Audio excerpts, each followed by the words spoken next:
Passport ஆபீஸ்ல நீளமான கியூல நின்னுகிட்டு இருந்தவங்க எல்லார் முகத்திலயும் தெரிஞ்சது ஒரே களைப்பு. கியூல நின்னுட்டு இருந்த ஒருத்தர் தன்னோட லேப்டாப் பேக்க கீழே இறக்கி வச்சாரு, வாட்ஸ்அப்ல ஏதோ மெசேஜ் பண்றதுக்காக. கியூக்கு பக்கத்துல நடந்து வந்த ஒருத்தர் கீழே இருக்க பேக் கவனிக்காம ஸ்டாப்புக்குள்ள காலை விட்டு தடுமாறி கியூல நின்னுட்டு இருந்தவங்க மேல விழறாரு.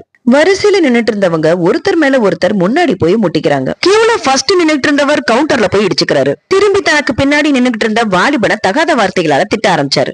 அந்த வாலிபனை அவர் பேசவே விடல. அந்த ஃப்ளோரே அமைதியாயிருச்சு அவரோட சத்தத்துல.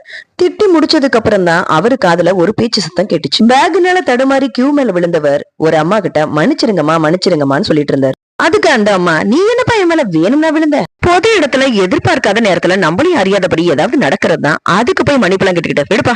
அப்படி அந்த அம்மா சொன்னதுக்கு அப்புறம் தான் திட்டுனவருக்கு உரைச்சது தப்பு பண்ணிட்டோன்னு. ஆனாலும் அவரோட ஈகோ மன்னிப்பு கேட்க விடல.